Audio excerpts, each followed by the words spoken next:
Good morning, Z.E.R.T Nation. XP001 here. Welcome to another episode of Coffee and Hate. Today, we're going to talk about traveling with kids. Now, you're probably asking yourself, 001, Season 3 is supposed to be about close protection. Well, a member in X Squadron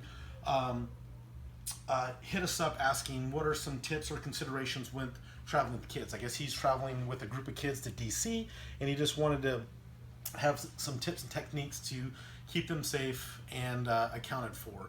So with that being said, I'm going to use the same tips and tactics that I used when traveling with two of my clients' kids and nannies to Africa and to Europe. So basically when we start off, we basically build a packet on that child. So, basically print the passport if needed, take a current picture of them, all their information. The biggest thing is medical. So if they have to take medication, have the doctor write an additional prescription or bring additional prescription just in case that child does lose it or baggage gets lost. Excuse me.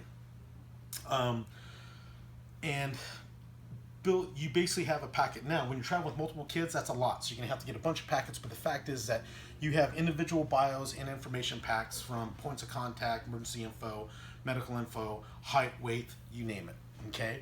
So now you have that stuff. Now traveling, uniformity, is key. Meaning that, are they all wearing the same hat? Are they all wearing the same shirt? If 30 kids or you don't have that option of looking or traveling as a group,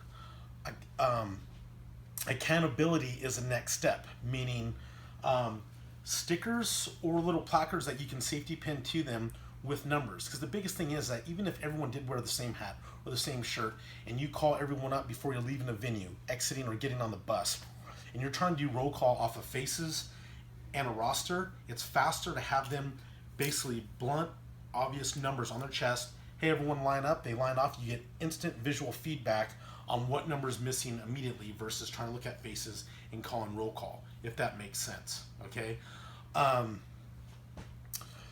So another thing too is before we depart every morning, when we're going out, what I'll do is take a picture of each child and the nanny in the clothes that they're wearing that day and just logged it. Okay, if you have 30 kids, that's a lot of time consuming. So when you're doing a roll call, lining them up with their numbers, get your video, say, hey, November 6th, 7 a.m., hotel, going to, the Algerian Historical Museum. And basically, I'll just hit film and drag across each face as they're lined up so we can note the clothing, hairstyle, and what they're wearing. Because a lot of times too is if they may be wearing a hat and they're not wearing a hat in a picture. So you want to know what they're wearing every day. God forbid that child gets lost, you have a current picture of what they're wearing. Okay. Now on their child, if you have time being, is that basically this will be different, but we have what's called a guardian angel, which is basically a GPS tracker app that we give the nanny and the child that stays on them. But that's a whole different thing. But you can buy those on Amazon as well if you want to use those for your child when you're traveling.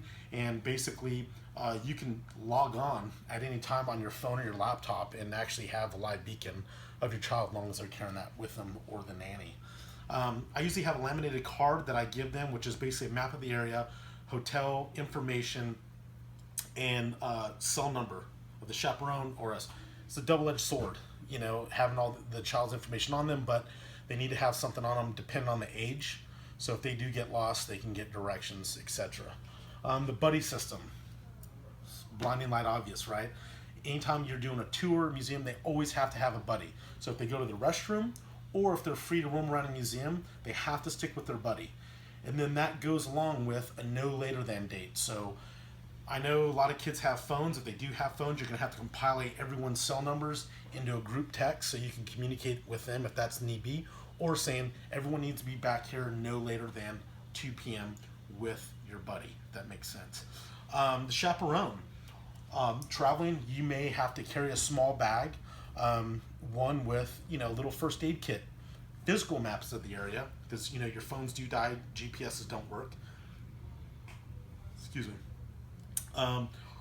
Also too, a battery pack for your cell phone. You got to stay up. You're the leader of the group. If anything happens, you got to be able to communicate, etc. So have a Mophie, have an extra charger, baby wipes, down to hand sanitizers, you name it. Everything to keep the kids healthy, depending on where you're traveling and stuff like that. So I know it's not anything high speed, and it's blinding light obvious, but just a few tips to take into considerations when traveling with kids in groups or individually, because it is a very nerve-wracking thing when you're responsible for someone else's child, especially in another city, another state, or another country. So biggest thing for you guys also is when you're traveling with a group, regardless if it's in the street or in a museum, if you have two people, one leads the way, one runs rear security so no one falls back. All you teachers, all you bus drivers, all you administrators, you guys know the drill, but there's some people, they ask these questions so they don't know.